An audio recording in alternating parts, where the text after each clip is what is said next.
Hey, if we're going to teach kids how to play guitar, first thing we got to do is get them away from their phones and tablets, I think, and get them using their hands for something.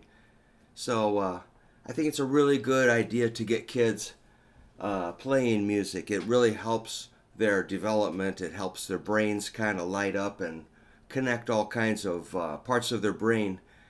Get a lot of activity up here, get some motor skills, get some confidence.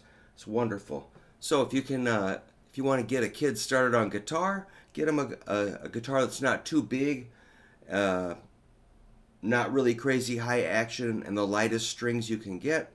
Of course, we're going to have them set it on. If they're right-handed, this curve will sit on their right leg. Get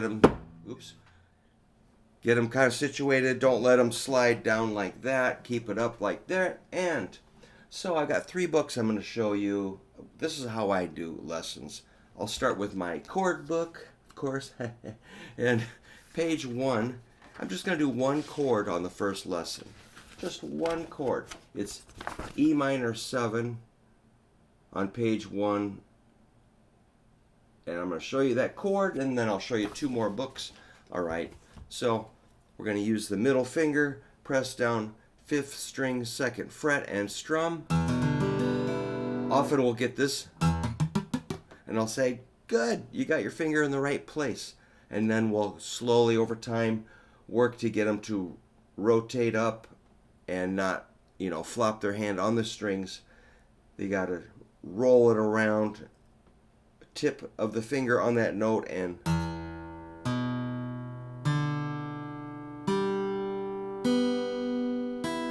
then. But before that, we might just get them to kind of strum softly and not bash it. So kids, they think they're going to really punch it, and I try to really take them the other way as far as softness. I say like you're petting a little baby kitty. Soft. Little baby duck. Don't hurt it. Soft. So we try to get that sensitivity going. So I start with, that's really short part of the first lesson. Then I write out some tablature. I'll get to the books in a second. I might, write out how tablature is. That's zeros, open, first string, and then we do like maybe 1st fret, 3rd fret, 5th fret, 7th fret, 8th fret, 10th, and 12th. Then open. I'll write that out in tablature. They can do that pretty quickly. Right away. And just to let them know that they're going to play the whole neck, you're not going to be stuck on the first 3 frets. All right, so we do that. Then I might write out something like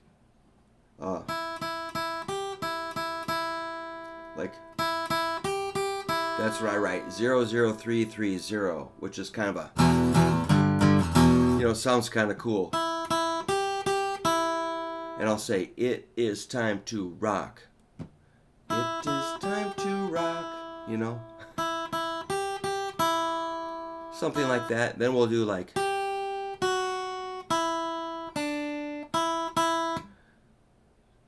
we'll write that out in tablature and say, okay, that can be like 2 lessons worth of stuff to get them to that point. Or it could be first lesson if they're able to handle it. Next, I give them a book. This book is kind of goofy, but it's Progressive Series Children's Method. I find these on eBay, and it's got CDs and DVDs and all that. Eventually we'll use that CD to make them play in time. But the first song is all G notes. I'll just give you a really quick run through. I just turn to page 8 and say G for giraffe. You're going to play the G string like 8 times. Teach them about the staff and the G note without making a huge deal out of it. Just say, this is what you're doing, this is how it works. It's the G, you're going to hit it 8 times like this. 1, 2, 3, 4. 4 more. 1, 2, 3, 4. And I'm catering to that short attention span. We'll do that, as much as it takes to do the G. There's your first note on sight reading. And I'll say, okay, good. Now we're going to turn the channel. And we go to something else. And, you know, that could take up a half an hour. But pretty soon afterwards, we'll get, once they start reading tablature, I give them this book, which is pretty great. This is Easy Guitar Songs for Kids, 40 Fun and Easy to Play Guitar Songs for Beginners by Thomas Johnson. And this has tablature and standard notation combined. And the first song is Mary Had a Little Lamb on page 4. Tablature, and this is actually going to be a little harder. So we give them plenty of time. There's no giant pressure, you know, just like let's take it. Let's say they're just not doing very well. Let's just get the first note. If we can get one note, okay, let's take a break, you know. But this is going to be actually kind of a weird jump to this.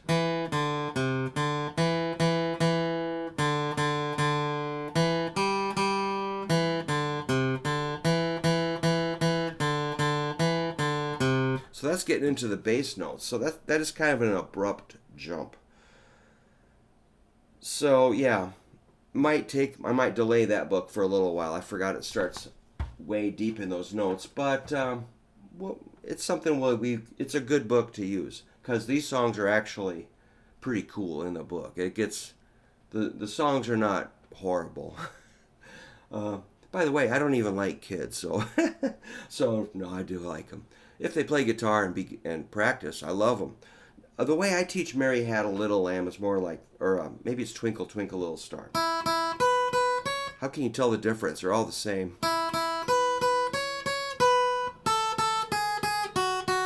So you can write it out in tablature on the first string. That goes pretty good.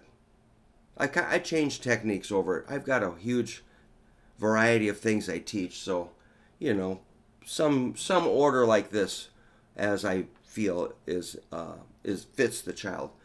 And then I'll say, what? Now, when's your birthday? You know, oh, well, here's a song for you. Write this out.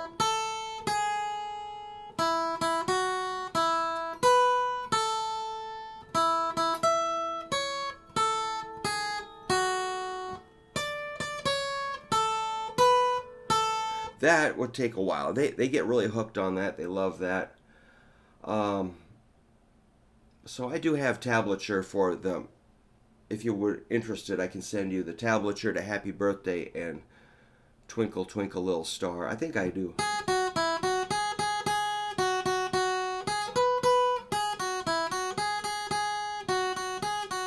Yeah, I've got that. So I like to work on one string versus digging way into all 6 strings. It's just really deep to go way into all those strings and frets.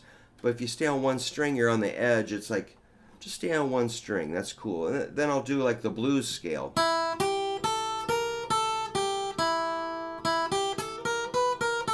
Probably using one finger.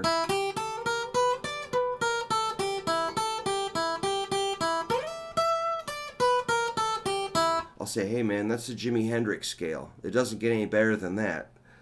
So, we'll go, you know, this might take a few weeks to get to this point, and we'll go back to that chord every time. So they're working on chords. Chords take a long time to learn. And the next chord would be like an A9. It's in the book. And I always have them go da da da da da versus smack. I want, then I can hear if the strings are ringing out or not. Okay, so, you know, and that book, that first page in the chord book just builds on that middle finger 2nd fret, which is correct. Instinctively, people want to use their index finger, but I've saved that index finger for when we do E, it goes to 1st fret. So save pointer for 1st fret on the chords. And A minor and E, you know, and C, F major 7, G7, D minor, index is all there for now. But eventually, of course, on G and D, middle index finger will move up a little bit. So it just takes time. Just be really patient, but consistent, and expect, hey, we're not going to let you come in and push me around, little kid. You're going to have to just go with the flow and just keep it moving so it's interesting. They don't get bored and start thinking of ways to, torpedo the lesson. I won't allow it. I'll keep them moving so fast they don't have time to get a strategy for distracting me. It's You gotta have strategy here, man. So that's my best thing. Just keep it going, keep it fun, show that, hey, man, I'm having fun. Eventually,